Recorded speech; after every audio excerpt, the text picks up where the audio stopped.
श्री विष्णु की महिमा। भक्त प्रवर पुंडरीक की कथा। श्री पार्वती बोली, विश्वेश्वर प्रभो, भगवान श्री विष्णु का महात्मा अद्भुत है, जिसे सुनकर फिर कभी संसार बंधन नहीं प्राप्त होता। आप पुनः उसका वर्णन कीजिए।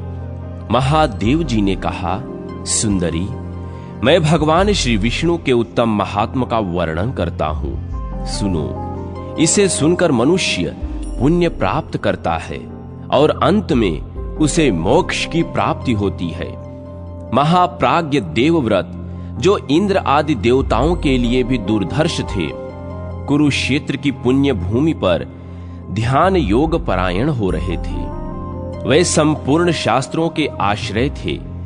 उन्होंने अपनी इंद्रियों को वश में कर लिया था। उनमें पाप का लेश भी नहीं था।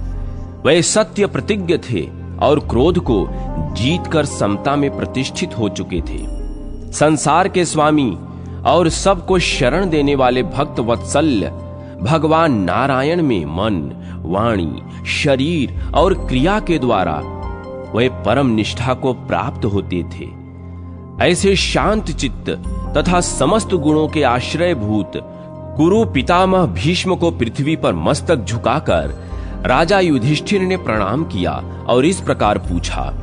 युधिष्ठिर बोले, समस्त शास्त्र वेत्ताओं में श्रेष्ठ धर्म के ज्ञाता पितामह, कोई तो धर्म को सबसे श्रेष्ठ बतलाते हैं, कोई धन को, कोई दान की प्रशंसा करते हैं, तो कोई संग्रह के गीत गाते हैं। कुछ लोग सांख्य के समर्थक हैं, तो दूसरे लोग योग के। कोई यथार्थ ज्ञान को उत्तम मानते हैं, तो कोई वैराग्य को। कुछ लोग अग्निष्टोम आदि कर्म को ही सबसे श्रेष्ठ समझते हैं, तो कुछ लोग उस आत्मज्ञान को बड़ा मानते हैं, जिसे पाकर मिट्टी के ढेले, पत्थर और स्वर्ण में समबुद्धि हो जाती है।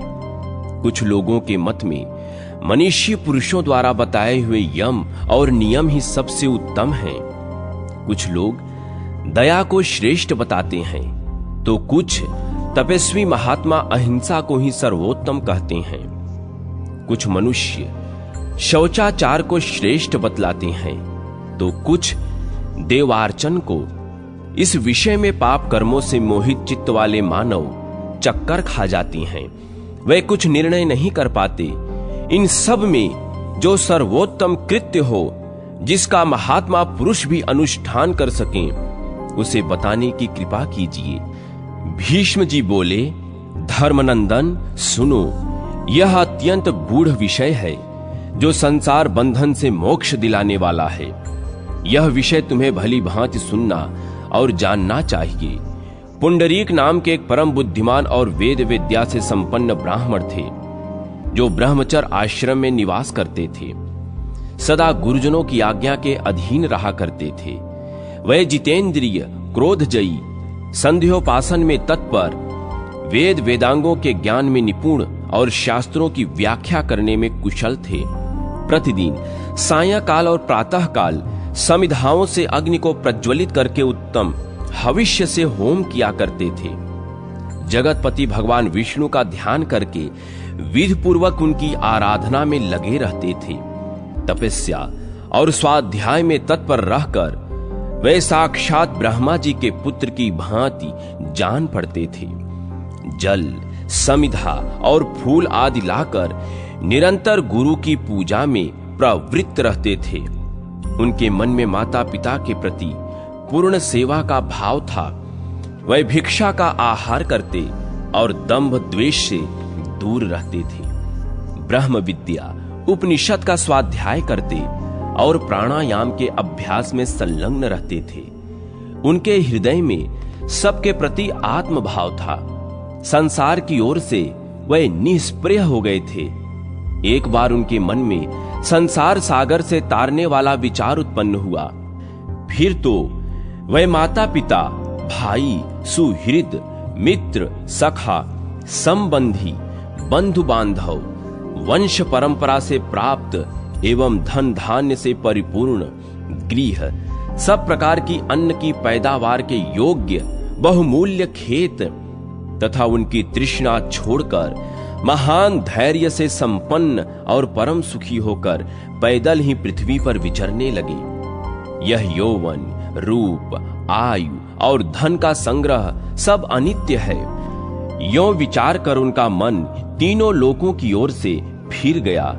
पांडुनंदन महायोगी पुंडरीक पुराणोक्त मार्ग से यथा समय समस्त तीर्थों में विधि पूर्वक विचरने लगे। एक समय धीर तपस्वी महाभाग पुंडरीक अपने पूर्व कर्मों के अधीन हो घूमते घामते शालग्राम तीर्थ में जा पहुंचे, जो तपस्या के धनी एवं तत्ववेत्ता मुनियों के द्वारा सेवित था। उस समय पुण्यमय क्षेत्रों में सरस्वती नदी के देवह्रद नामक तीर्थ में स्नान करके उत्तम व्रत का पालन करने वाले वह महाबुद्धिमान ब्राह्मण वहीं की जातिस्मरी चक्र कुंड, चक्र नदी से संबंध रखने वाले अन्य कुंड तथा अन्यान्य तीर्थों में भी घूमने लगे। तीर्थ सेवन से उनका अंतःकरण अत्यंत शुद्ध हो चुका था। अतः उन्होंने ध्यान योग में प्रवृत्त होकर वहीं अपना आश्रम बना लिया। उसी तीर्थ में शास्त्रोक्त विधि तथा परम भक्ति के साथ भगवान गरुड़ ध्वज की आराधना करके वे सिद्धि पाना चाहते थे।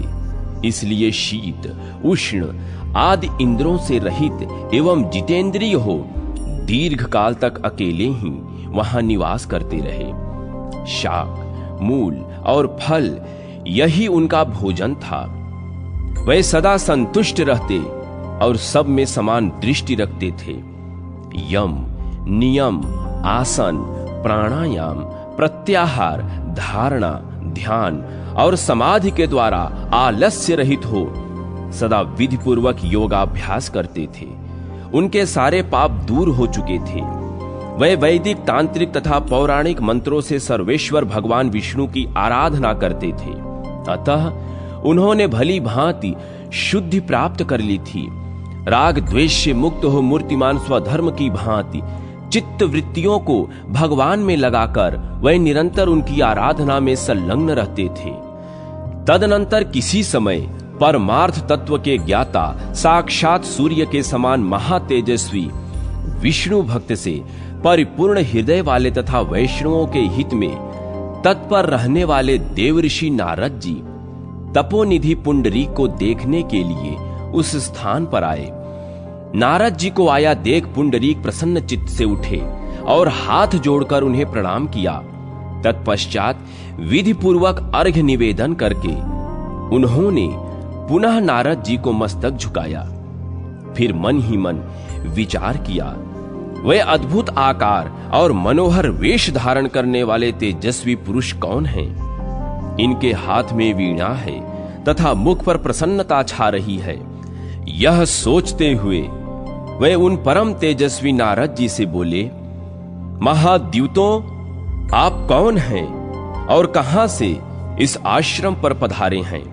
भगवान, इस पृथ्वी पर आपका दर्शन तो प्रायः दुर्लभ ही है। मेरे लिए जो आज्ञा हो उसे बताने की कृपा कीजिए।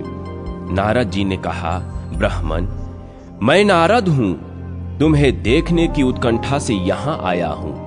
द्विज श्रेष्ठ, भगवान का भक्त यदि चांडाल हो तो भी वह स्मरण, वार्तालाप अथवा पूजन करने पर सबको पवित्र कर देता है। जो अपने हाथों में श्रांग नामक धनुष, पांचजन्य नामक शंख, सुदर्शन चक्र और कौमोद की गदा धारण करते हैं तथा जो त्रिभुवन के नेत्र हैं, उन देवाधिदेव भगवान का मैं दास हूं। पुंडरीक बोले, देवऋषे, आपका दर्शन पाकर मैं देहधारियों में धन्य हो गया, देवताओं के लिए भी परम पूजनीय बन गया। मेरे माता पिता कृतार्थ हो गए और आज मैंने जन्म लेने का फल पा लिया। नारद जी, मैं आपका भक्त हूं, मुझ पर अनुग्रह कीजिए। मुझे परम गूढ़ रहस्य से भरे हुए कर्तव्य का उपदेश दीजिए। नारद जी ने कहा, ब्राह्मण, इस पृथ्वी पर अनेक शास्त्र, बहुत से कर्म और नाना प्रकार के धर्म हैं। इसीलिए संसार में ऐसी विलक्षणता दिखाई देती है। अन्यथा सभी प्राणियों को या तो केवल सुख ही सुख प्राप्त होता है या तो केवल दुख ही दुख। कोई सुखी और कोई दुखी ऐसा अंतर देखने में नहीं आता। कुछ लोगों के मत में यह जगत क्षणिक विज्ञान मात्र चेतन आत्मा से रहित तथा बाह्य पदार्थों की अपेक्षा से शून्य है। दूसरे लोग ऐसा कहते हैं कि यह जगत सदा नित्य अव्यक्त मूल प्रकृति से उत्पन्न होता है तथा उसी में लीन हो जाता है। अतः उपादान की नित्यता के अनुसार यह भी नित्य ही है। कुछ लोग तत्व के विचार में प्रवृत्त होकर ऐसा निश्चय करते हैं कि आत्मा अनेक, नित्य एवं सर्वगत है। दूसरे लोग इस निश्चय पर पहुंचे हैं कि जितने शरीर हैं उतने ही आत्मा है। इस मत के अनुसार हाथी और कीड़े आदि के शरीर में तथा ब्रह्मांड रूपी महान अंड में भी आत्मा की सत्ता मौजूद है।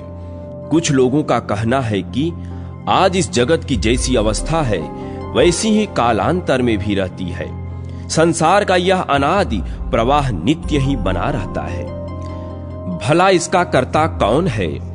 कुछ अन्य व्यक्तियों की राय में जो वस्तु प्रत्यक्ष उपलब्ध होती है उसके सिवा और किसी वस्तु की सत्ता ही नहीं है। फिर स्वर्ग आदि कहां है? कुछ लोग जगत को ईश्वर की सत्ता से रहित समझते हैं और कुछ लोग इसमें ईश्वर को व्यापक मानते हैं। इस प्रकार एक दूसरे से अत्यंत भिन्न विचार रखने वाले ये सभी लोग सत्य से विमुख हो रहे हैं। इसी तरह भिन्न भिन्न मत का मायाजाल फैलाने वाले दूसरे लोग भी बुद्धि और विद्या के अनुसार अपनी अपनी युक्तियों को स्थापित करते हुए भेदपूर्ण विचारों को लेकर भांति भांति की बातें करते हैं। तपोधन, अब मैं तर्क में स्थित होकर वास्तविक तत्व की बात कहता हूं। यह परामर्थ ज्ञान परम पुण्यमय और भयंकर संसार बंधन का नाश करने वाला है। देवता आदि से लेकर मनुष्य पर्यंत सब लोग उसी को प्रामाणिक मानते हैं जो परमार्थ ज्ञान मूलक प्रतीत होता है। किंतु जो अज्ञान से मोहित हो रहे हैं वे लोग अनागत भविष्य, अतीत, भूत और दूरवर्ती वस्तु को प्रणाम रूप में नहीं स्वीकार करते। उन्हें प्रत्यक्ष वर्तमान वस्तु की ही प्रामाणिकता मान्य है। परंतु मुनियों ने प्रत्यक्ष अनुमान के सिवा उस आगमन को भी प्रमाण माना है जो पूर्व परंपरा से एक ही रूप में चला आ रहा हो। वास्तव में ऐसे आगम को ही परमार्थ वस्तु के साधन में प्रमाण मानना चाहिए। द्विजश्रेष्ठ आगम उस शास्त्र का नाम है जिसके अभ्यास के बल से राग द्वेष रूपी मल का नाश करने वाला उत्तम ज्ञान उत्पन्न होता हो, जो कर्म और उसके फल रूप से प्रसिद्ध है, जिसका तत्व ही विज्ञान और दर्शन नाम धारण करता है, जो सर्वत्र व्यापक और जात आदि की कल्पना से रहित है, जिसे आत्म संवेदन, आत्मानुभव, रूप, नित्य, सनातन, इंद्रियातीत, चिन्मय, अमृत, ज्ञेय, अनंत, अजन्मा, अविकारी, अव्यक्त और अव्यक्त रूप में व्यक्त स्वरूप स्थित, निरंजन, निर्मल, सर्वव्यापी श्री विष्णु के नाम से विख्यात तथा वाणी द्वारा समस्त वस्तुओं से भिन्न रूप में स्थित माना गया है। वह परमात्मा ही आगम का दूसरा लक्षण है। तात्पर्य यह है कि साधन, भूत और ज्ञान साध्य स्वरूप ज्ञेय दोनों ही आगम है। वह ज्ञेय परमात्मा योगियों द्वारा ध्यान करने योग्य है। परमार्थ से विमुख मनुष्यों द्वारा उसका ज्ञान होना असंभव है। भिन्न भिन्न बुद्धियों से वह यद्यपि भिन्न सा लक्षित होता है तथापि आत्मा से भिन्न नहीं है। तात, हे पुंडरीक, ध्यान देकर सुनो। सुव्रत, पूर्व काल में ब्रह्मा जी ने मेरे पूछने पर जिस तत्व का उपदेश किया था वही तुम्हें बतलाता हूं। एक समय अज अविनाशी पितामह ब्रह्मा जी ब्रह्मलोक में विराजमान थे। उस समय मैंने विधि पूर्वक उनके चरणों में प्रणाम करके पूछा, ब्राह्मण, कौन सा ज्ञान सबसे उत्तम बताया गया है तथा कौन सा योग सर्वश्रेष्ठ माना गया है? यह सब यथार्थ रूप से मुझे बतलाइए। ब्रह्मा जी ने कहा, तात, सावधान होकर परम उत्तम ज्ञान योग का श्रवण करो। यह थोड़े से वाक्यों में कहा गया है, किंतु इसका अर्थ बहुत विस्तृत है। इसकी उपासना में कोई क्लेश या परिश्रम नहीं है। जिन्हें गुरु परंपरा से पंचविंशक पुरुष बतलाया गया है, वह ही संपूर्ण भूतों के आत्मा हैं। इसलिए उन्हीं को संपूर्ण जगत के निवास रूप सनातन परमात्मा नारायण कहा जाता है। वह ही संसार की सृष्टि, संहार और पालन में लगे रहते हैं। ब्रह्मन, ब्रह्मा, शिव और विष्णु, इन तीनों रूपों में एक ही देवाधिदेव सनातन पुरुष विराज रहे हैं। अपना हित चाहने वाले पुरुष को सदा उन्हीं की आराधना करनी चाहिए, जो निष्प्रिय, नित्य, संतुष्ट, ज्ञानी, जितेंद्रिय, ममता अहंकार से रहित, राग द्वेष से शून्य, शांत चित्त और सब प्रकार की आसक्तियों से पृथक हो ध्यान योग में प्रवृत्त रहते हैं। वे ही उन अक्षय जगदीश्वर को देखते और प्राप्त करते हैं। जो लोग भगवान नारायण की शरण ग्रहण कर चुके हैं तथा जिनके मन प्राण उन्हीं के चिंतन में लगे हैं, वे ही ज्ञान दृष्टि से संसार की वर्तमान अवस्था को, कालांतर में होने वाली अवस्था को, भूत, भविष्य, वर्तमान और दूर को, स्थूल और सूक्ष्म को तथा अन्य ज्ञातव्य बातों को यथार्थ रूप से देख पाते हैं। इसके विपरीत जिनकी बुद्धि मंद और अंतःकरण दूषित है तथा जिनका स्वभाव कुतर्क और अज्ञान से दुष्ट हो रहा है, ऐसे लोगों को सब कुछ उल्टा ही प्रतीत होता है। नारद जी कहते हैं, पुंडरीक, अब मैं दूसरा प्रसंग सुनाता हूं, इसे भी सुनो। पूर्व काल में जगत के कारणभूत ब्रह्मा जी ने इसका उपदेश किया था। एक बार इंद्र आदि संपूर्ण देवता तथा ऋषियों के पूछने पर उत्तम व्रत का पालन करने वाले ब्रह्मा जी ने उनके हित की बात इस प्रकार बताई थी। ब्रह्मा जी ने कहा, देवताओं, भगवान नारायण ही सबके आश्रय हैं। सनातन लोग, यज्ञ तथा नाना प्रकार के शास्त्रों का भी पर्यवसान नारायण में ही वास होता है। छहों अंगों सहित वेद तथा अन्य आगम सर्वव्यापी विश्वेश्वर श्री हरि के ही स्वरूप हैं। पृथ्वी आदि पांचों भूत भी वे ही अविनाशी परमेश्वर हैं। देवताओं सहित संपूर्ण जगत को श्री विष्णु में ही जानना चाहिए। तथापि पापी मनुष्य मोहग्रस्त होने के कारण इस बात को नहीं समझते। यह समस्त चराचर जगत उन्हीं की माया से व्याप्त है। जो मन से भगवान का ही चिंतन करता है, जिसके प्राण भगवान में ही लगे रहते हैं, वह परमार्थ तत्व का ज्ञाता पुरुष ही इस रहस्य को जानता है। संपूर्ण भूतों के ईश्वर भगवान विष्णु ही तीनों लोकों का पालन करने वाले हैं। यह सारा संसार उन्हीं में स्थित है और उन्हीं से उत्पन्न होता है।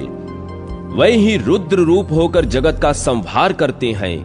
पालन के समय उन्हीं को श्री विष्णु कहते हैं तथा सृष्टि काल में मैं, ब्रह्मा और अन्यान लोकपाल भी उन्हीं के स्वरूप हैं। वे सबके आधार हैं, परंतु उनका कोई आधार नहीं है।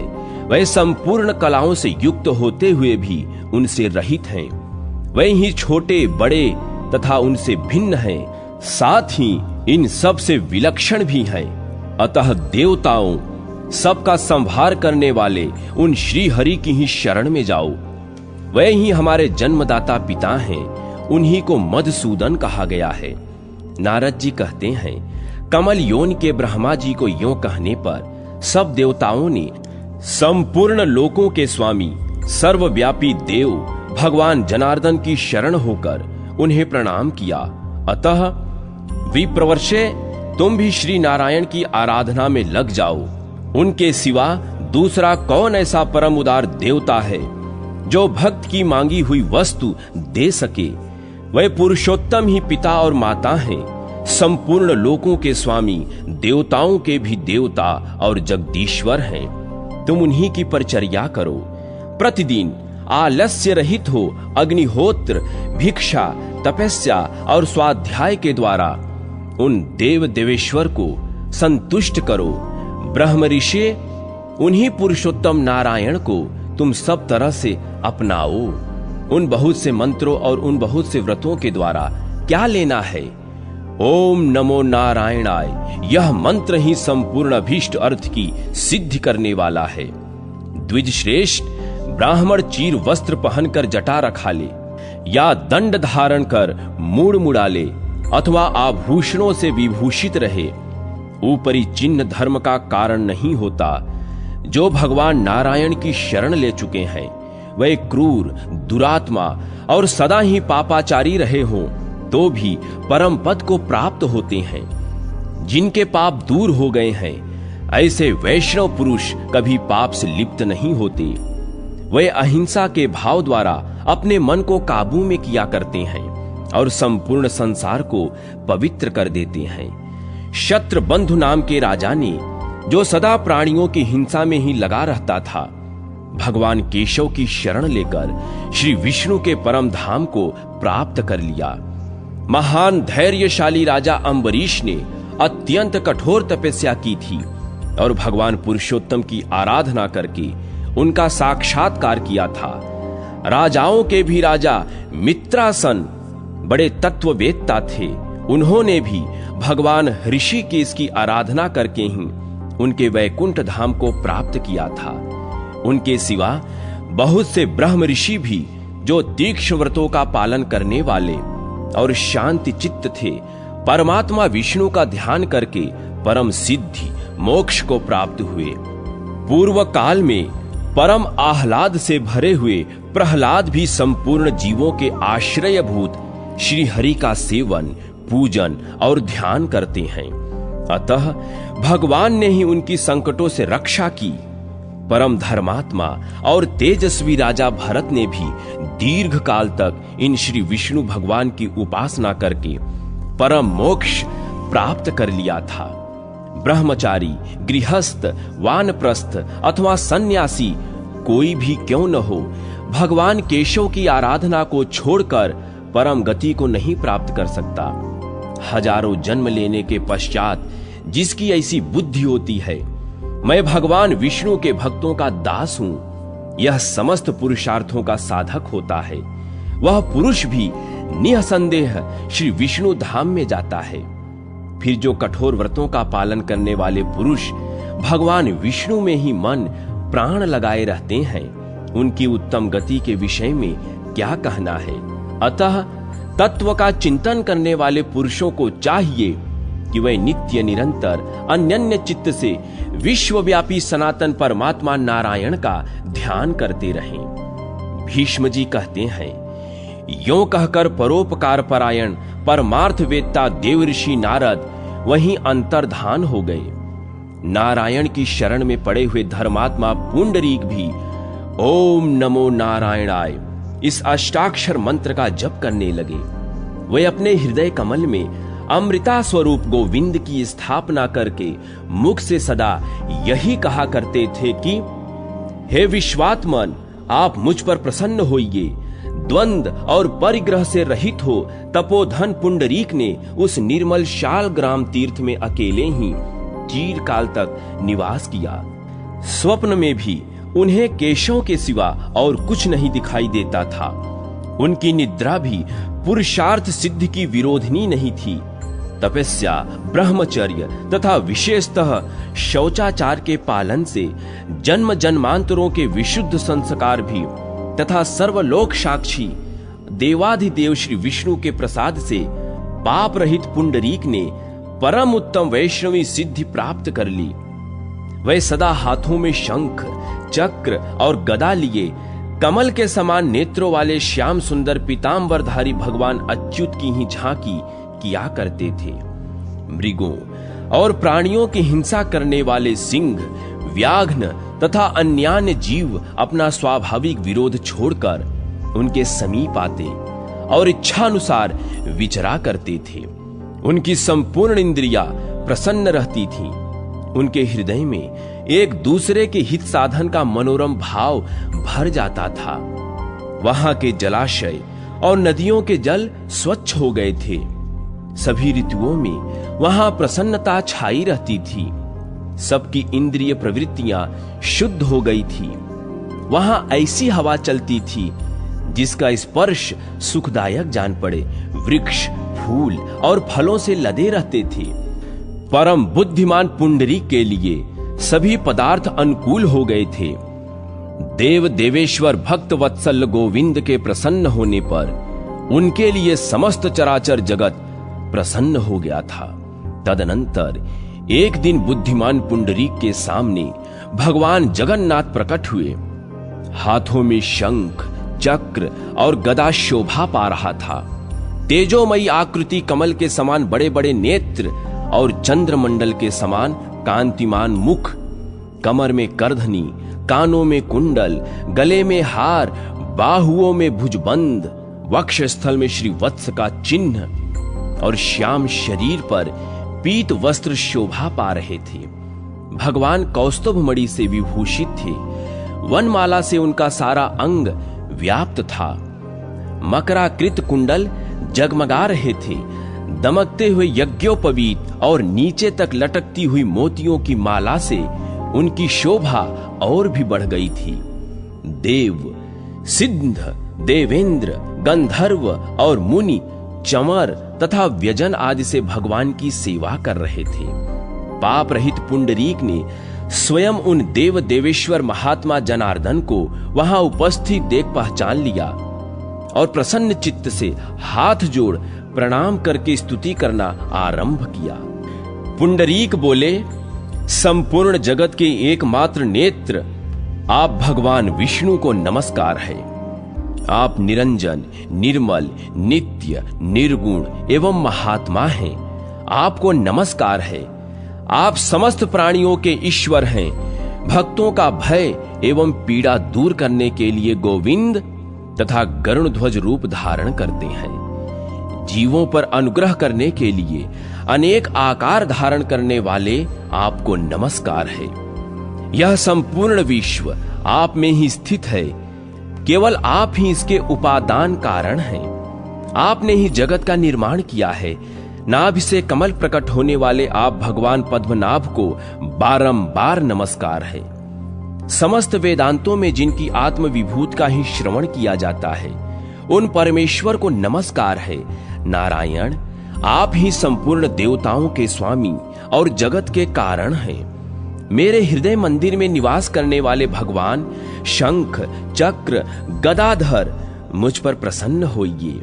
समस्त प्राणियों के आदिभूत, इस पृथ्वी को धारण करने वाले, अनेक रूपधारी तथा सबकी उत्पत्ति के कारण श्री विष्णु को नमस्कार है। ब्रह्मा आदि देवता और सुरेश्वर भी जिनकी महिमा को नहीं जानते, जिनकी महिमा का तपस्या से भी अनुमान नहीं हो सकता, उन परमात्मा को नमस्कार है। भगवान, आपकी महिमा वाणी का विषय नहीं है, उसे कहना असंभव है। आप जाति आदि की कल्पना से दूर हैं, अतः सदा तत्वतः ध्यान करने योग्य हैं। हे पुरुषोत्तम, आप एक अद्वितीय होते हुए भी भक्तों पर कृपा करने के लिए भेद रूप से मत्स्य, कूर्म आदि अवतार धारण करके दर्शन देते हैं। भीष्म जी कहते हैं, इस प्रकार जगत के स्वामी वीरवर भगवान पुरुषोत्तम की स्तुति करके पुंडरीक उन्हीं को निहारने लगे, क्योंकि चिरकाल से उनकी दर्शन की लालसा रखते थे। तब 3 पगों से त्रिलोकी को नापने वाले तथा नाभि से कमल प्रकट करने वाले भगवान विष्णु ने महाभाग पुंडरीक से गंभीर वाणी में कहा, बेटा पुंडरीक, तुम्हारा कल्याण हो।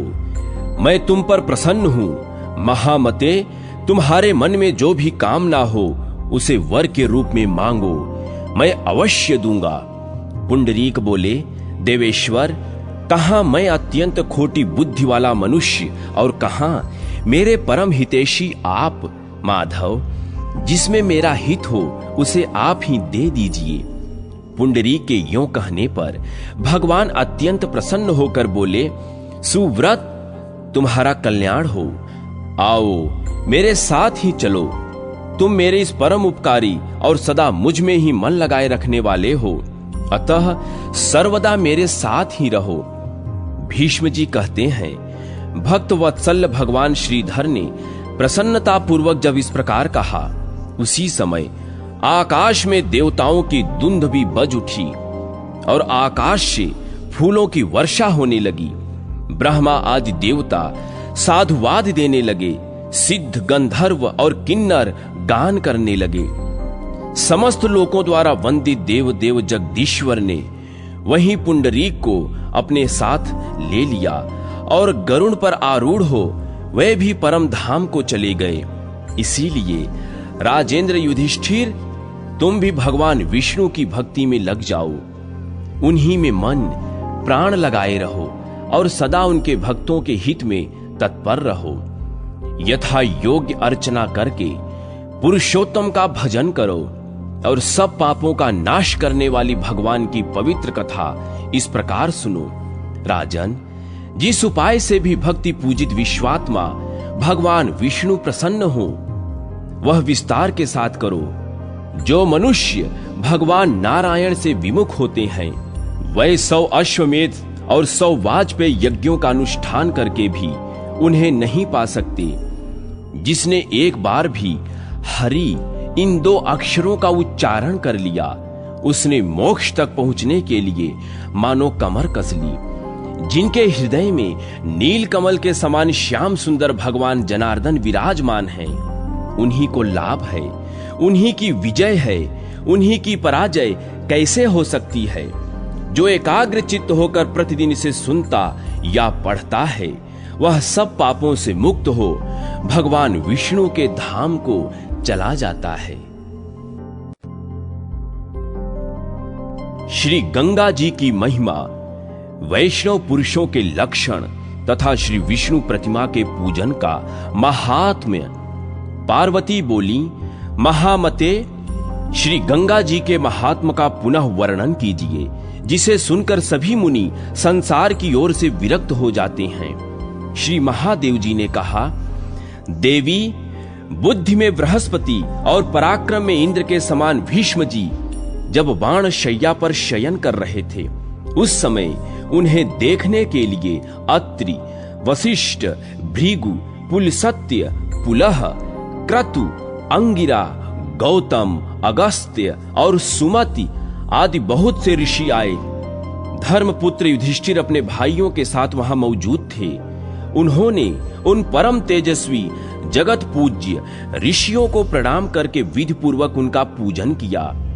पूजा ग्रहण करके वे सभी तपोधन महात्मा जब सुख पूर्वक आसन पर बैठ गए, तब युधिष्ठिर ने भीष्म जी को प्रणाम करके इस प्रकार पूछा, पितामह, धर्मार्थी पुरुषों के लिए नित्य सेवन करने योग्य परम पुण्यमय देश, पर्वत और आश्रम कौन कौन से हैं?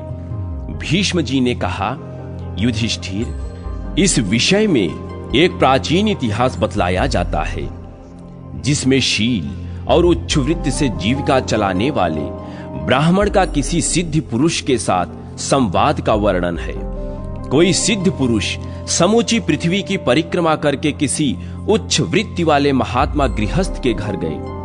वह आत्मविद्या के तत्वज्ञ, सदा अपनी इंद्रियों को काबू में रखने वाले, राग द्वेष से रहित, ज्ञान कर्म में कुशल, वैष्णवों में श्रेष्ठ, वैष्णव धर्म के पालन में तत्पर, वैष्णवों की निंदा से दूर रहने वाले, योगाभ्यासी, त्रिकाल पूजा के तत्वज्ञ, वेद विद्या में निपुण, धर्माधर्म का विचरण करने वाले, नित्य नियम पूर्वक वेद पाठ करने वाले और सदा अतिथि पूजा में तत्पर रहने वाले थे।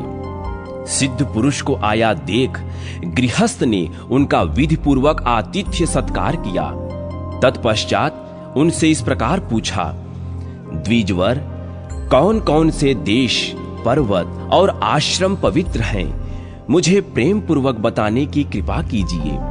सिद्ध पुरुष ने कहा, ब्राह्मण, जिनके बीच नदियों में श्रेष्ठ त्रिपथ का गंगा जी सदा बहती रहती हैं, वही ही देश, वही ही जनपद, वही ही पर्वत और वही ही आश्रम परम पवित्र हैं। जीव गंगा जी का सेवन करके जिस गति को प्राप्त करता है उसे तपस्या, ब्रह्मचर्य, यज्ञ अथवा त्याग से भी नहीं पा सकता। अपने मन को संयम में रखने वाले पुरुषों को गंगा जी के जल में स्नान करने से जो संतोष होता है वही 100 यज्ञों के अनुष्ठान से भी नहीं पा सकता। जैसे सूर्य उदय काल में तीव्र अंधकार का नाश करके तेज से उद्भासित हो उठता है, उसी प्रकार गंगा जी के जल में डुबकी लगाने वाला मनुष्य पापों का नाश करके पुण्य से प्रकाशमान होने लगता है। विप्र, जैसे आग का संयोग पाकर रुई का ढेर जल जाता है, उसी प्रकार गंगा का स्नान करके मनुष्य सारे पापों से मुक्त हो जाता है। जो मनुष्य सूर्य की किरणों से तपे हुए गंगा जल का पान करता है वह सब रोगों से मुक्त हो जाता है। जो पुरुष एक पैर से खड़ा होकर 1000 चांद्रायण व्रतों का अनुष्ठान करता है और जो केवल गंगा जी के जल में डुबकी लगाता है, इन दोनों में डुबकी लगाने वाला मनुष्य श्रेष्ठ बताया गया है। जो 10,000 वर्षों तक नीचे सिर करके लटका रहता है, उसकी अपेक्षा भी वही मनुष्य श्रेष्ठ है जो 1 मास भी गंगा जल का सेवन कर लेता है। नरश्रेष्ठ, गंगा जी में स्नान करके मनुष्य देह त्याग के पश्चात तुरंत वैकुंठ में चला जाता है। जो 100 योजन दूर से भी गंगा गंगा का उच्चारण करता है वह सब पापों से मुक्त हो श्री विष्णु लोक को चला जाता है। ब्रह्म हत्यारा, गोघाती, शराबी और बाल हत्या करने वाला मनुष्य भी गंगा जी में स्नान करके सब पापों से छूट जाता है और तत्काल देवलोक में चला जाता है। माधव तथा अक्षय वट का दर्शन करने वाला, त्रिवेणी में स्नान करने वाला पुरुष वैकुंठ में जाता है। जैसे सूर्य के उदय होने पर अंधकार नष्ट हो जाता है, उसी प्रकार गंगा में स्नान करने मात्र से मनुष्य के सारे पाप दूर हो जाते हैं। गंगा द्वार, कुशाव्रत, बिल्वक, नील पर्वत तथा कनखल तीर्थ में स्नान करने से मनुष्य का पुनर्जन्म नहीं होता। भीष्म जी कहते हैं, ऐसा जानकर श्रेष्ठ मनुष्य को बारंबार गंगा स्नान करना चाहिए।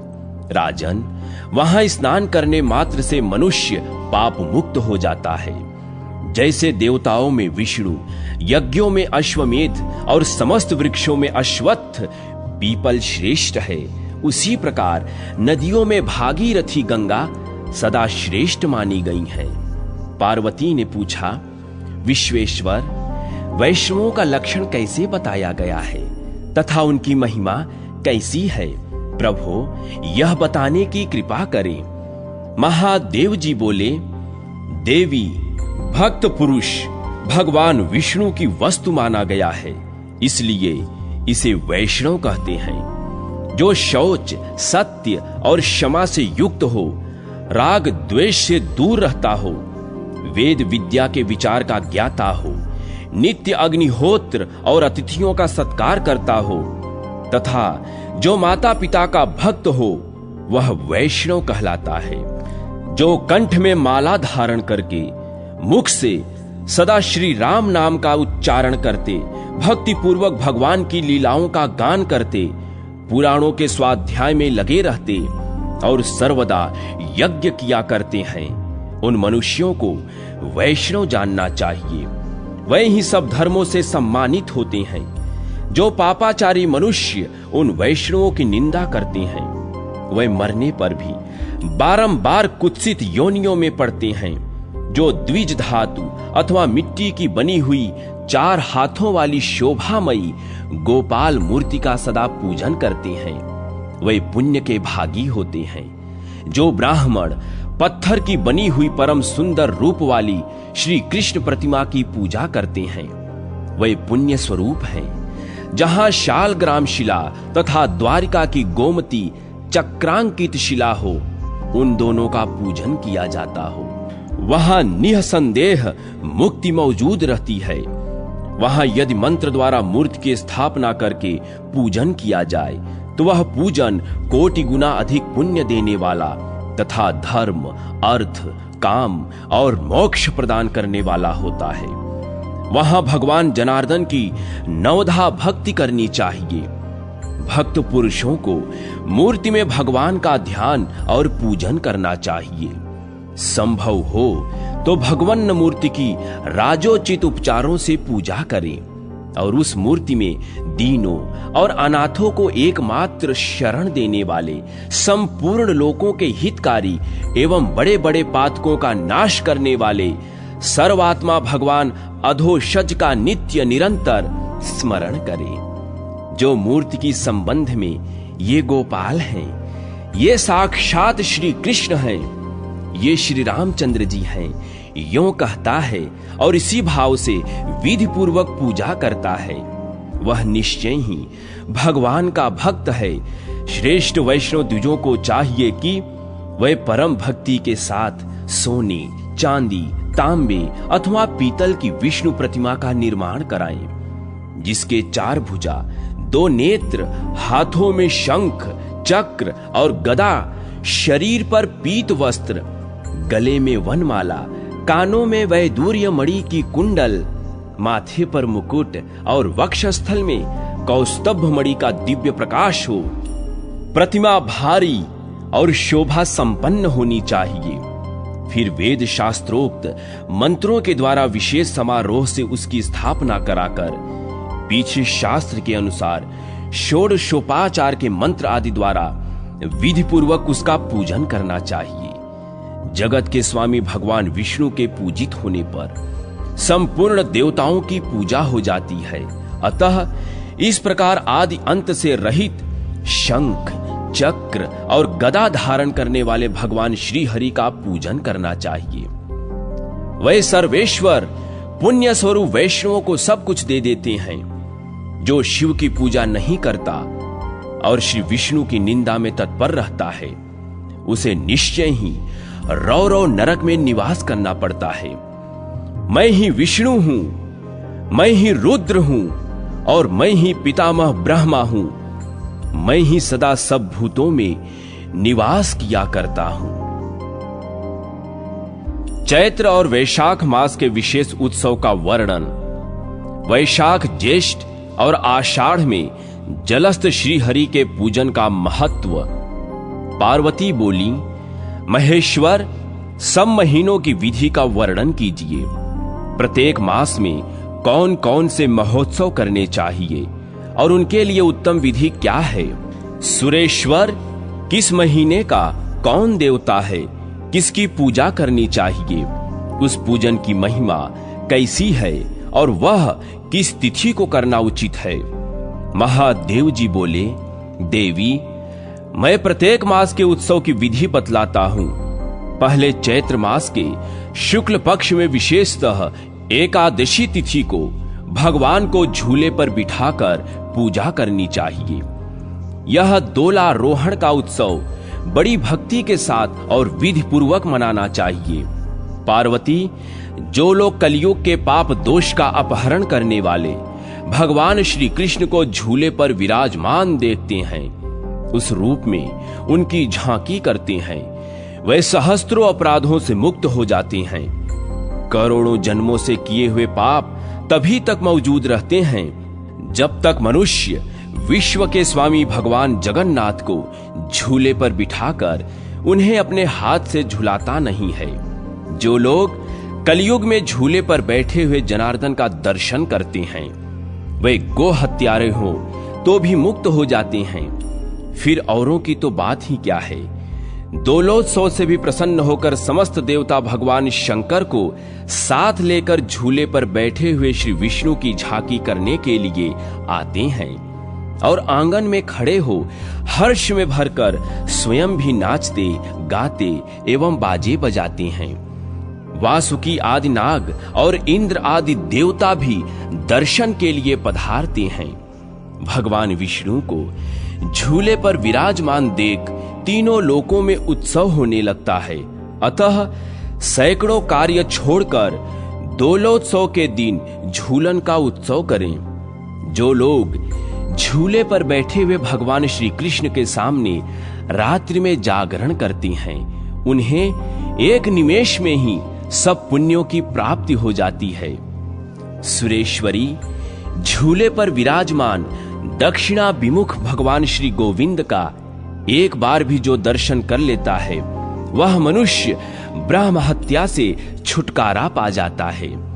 झूले पर बैठे हुए भगवान का तत्व जानने के लिए हम ज्ञान प्राप्त करते हैं, श्री माधव का ध्यान करते हैं। अतः वह देव भगवान विष्णु हम लोगों की बुद्धि को प्रेरित करें। इस गायत्री मंत्र के द्वारा भगवान का पूजन करना चाहिए। माधवाय नमः, गोविंदाय नमः और श्री कंठाय नमः, इन मंत्रों से भी पूजन किया जा सकता है। मंत्रोच्चारण के साथ विधि पूर्वक पूजन करना उचित है। एकाग्र चित्त होकर गुरु को यथाशक्ति दक्षिणा देनी चाहिए तथा निरंतर भक्ति पूर्वक श्री विष्णु की लीलाओं का गान करते रहना चाहिए। इससे उत्सव पूर्ण होता है। सुमुख और अधिक कहने से क्या लाभ। झूले पर विराजमान भगवान विष्णु सब पापों को हरने वाले। जहां दोलोत्सव होता है वहां देवता, गंधर्व, किन्नर और ऋषि बहुधा दर्शन के लिए चले आते हैं। उस समय ओम नमो भगवते वासुदेवाय इस मंत्र द्वारा षोडशोपचार से विधिवत पूजा करनी चाहिए। इससे संपूर्ण कामनाएं पूर्ण होती हैं। सुव्रते अंग न्यास, कर न्यास तथा शरीर न्यास सब कुछ द्वादशाक्षर मंत्र से करना चाहिए और इस आग मोक्त मंत्र से ही महान उत्सव का कार्य संपन्न करना चाहिए। झूले पर सबसे ऊंचे लक्ष्मी सहित भगवान विष्णु को बैठाना चाहिए। भगवान के आगे कुछ नीची सतह में वैष्णवों को, नारदादि देव ऋषियों को तथा विश्वक्सेन आदि भक्तों को स्थापित करना चाहिए। फिर 5 प्रकार की बाजों की आवाज के साथ विद्वान पुरुष भगवान की आरती करें और प्रत्येक पहर में यत्न पूर्वक पूजा भी करता रहे। तत्पश्चात नारियल तथा सुंदर केलों के साथ जल से भगवान को अर्घ दे। अर्घ का मंत्र इस प्रकार है। देवताओं के देवता, जगत के स्वामी तथा शंख चक्र और गदा धारण करने वाले दिव्य स्वरूप नारायण, यह अर्घ ग्रहण करें, मुझ पर कृपा कीजिए। तदनंतर भगवान के प्रसाद भूत चरणामृत आदि वैष्णवों को बांटें। वैष्णव जनों को चाहिए कि वे बाजे बजाकर भगवान के सामने नृत्य करें और सभी लोग बारी बारी से भगवान को झुलाएं। सुरेश्वरी पृथ्वी पर जो जो तीर्थ और क्षेत्र हैं वे सभी उस दिन भगवान का दर्शन करने आते हैं। ऐसा जानकर यह महान उत्सव अवश्य करना चाहिए। पार्वती वैशाख मास की पूर्णिमा के दिन वैष्णव पुरुष भक्ति, उत्साह और प्रसन्नता के साथ जगदीश्वर भगवान को जल में पधराकर उनकी पूजा करें अथवा एकादशी तिथि को अत्यंत हर्ष में भरकर गीत, वाद्य तथा नृत्य के साथ वह पुण्यमय महोत्सव करें। भक्ति पूर्वक श्री हरि की लीला कथा का गान करते हुए ही यह शुभ उत्सव रचाना उचित है। उस समय भगवान से प्रार्थना पूर्वक कहें, हे देवेश्वर, इस जल में शयन कीजिए। जो लोग वर्षा काल के आरंभ में भगवान जनार्दन को जल में शयन कराते हैं उन्हें कभी नरक की ज्वाला नहीं सताती। देवेश्वर सोने, चांदी, तांबे अथवा मिट्टी के बर्तन में श्री विष्णु को शयन कराना उचित है। पहले उस बर्तन में शीतल एवं सुगंधित जल रखकर विद्वान पुरुष उस जल के भीतर श्री विष्णु को स्थापित करें।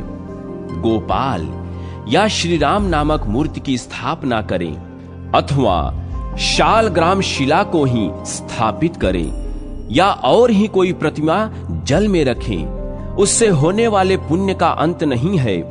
देवी, इस पृथ्वी पर जब तक पर्वत, लोक और सूर्य की किरणें विद्यमान हैं, तब तक उसके कुल में कोई नरकागामी नहीं होता। अतः ज्येष्ठ मास में श्री हरि को जल में पधराकर उनकी पूजा करनी चाहिए। इससे मनुष्य प्रलय काल तक निष्पाप बना रहता है।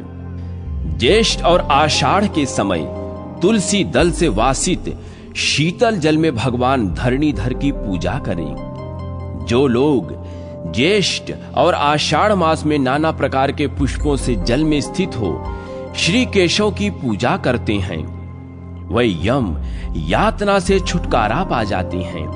भगवान विष्णु जल के प्रेमी हैं, उन्हें जल बहुत ही प्रिय है, इसीलिए वह जल में शयन करते हैं। अतः गर्मी की मौसम में विशेष रूप से जल में स्थापित करके ही श्री हरि का पूजन करना चाहिए। जो शालग्राम शिला को जल में विराजमान करके परम भक्ति के साथ उसकी पूजा करता है, वह अपने कुल को पवित्र करने वाला होता है। पार्वती सूर्य के मिथुन और कर्क राशि पर स्थित होने के समय जिसने भक्ति पूर्वक जल में श्री हरि की पूजा की है, विशेषतः द्वादशी तिथि को जिसने जलाशायी विष्णु का अर्चन किया है, उसने मानो कोटिशत यज्ञों का अनुष्ठान कर लिया। जो वैशाख मास में भगवान माधव को जलपात्र में स्थापित करके उनका पूजन करते हैं, वह इस पृथ्वी पर मनुष्य नहीं देवता कहे जाते हैं। जो द्वादशी की रात को जलपात्र में गंध आदि डालकर उसमें भगवान गरुण ध्वज की स्थापना और पूजा करता है, वह मोक्ष का भागी होता है। जो श्रद्धा रहित, पापात्मा, नास्तिक, संशयात्मा और तर्क में डूबे रहने वाले ये 5 प्रकार के व्यक्ति पूजा का फल नहीं पाते हैं। इसी प्रकार जो जगत के स्वामी महेश्वर श्री विष्णु को सदा जल में रखकर उनकी पूजा करता है, वह मनुष्य सदा के लिए महापापों से मुक्त हो जाता है। देवेश्वरी ओम ह्राम ह्रीम रामाय नमः इस मंत्र से वहां पूजन बताया गया है। ओम क्लीम कृष्णाय गोविंदाय गोपी जन वल्लभाय नमः इस मंत्र से जल को अभिमंत्रित करना चाहिए। तत्पश्चात निम्नांकित मंत्र से अर्घ्य निवेदन करें। देव देव महाभाग श्री वत्स के चिन्हों से युक्त महान देवता, विश्व को उत्पन्न करने वाले भगवान नारायण मेरा अर्घ्य ग्रहण करें और मुझे सदा के लिए मोक्ष प्रदान करें। जो नाना प्रकार के पुष्पों से गरुड़ासन श्री विष्णु की पूजा करता है, वह सब बाधाओं से मुक्त हो श्री विष्णु के सायुज्य को प्राप्त हो जाता है। द्वादशी को एकाग्र चित्त हो रात में जागरण करके अविकारी एवं अविनाशी भगवान विष्णु का भक्ति पूर्वक भजन करें। इस प्रकार भक्ति की इच्छा रखने वाले पुरुषों को भक्ति भाव से तत्पर हो भगवान विष्णु का वैशाख संबंधी उत्सव करना चाहिए तथा उसमें आग मोक्त मंत्र द्वारा समस्त विधि का पालन करना चाहिए। महादेवी ऐसा करने से कोटि यज्ञों के समान फल मिलता है। इस उत्सव को करने वाला पुरुष राग द्वेष से मुक्त हो महामोह की निवृत्ति करके इस लोक में सुख भोगता है और अंत में श्री विष्णु के सनातन धाम को चला जाता है। वेद के अध्ययन से रहित तथा शास्त्र के स्वाध्याय से शून्य मनुष्य भी श्री हरि की भक्ति पाकर वैष्णव पद को प्राप्त हो जाता है।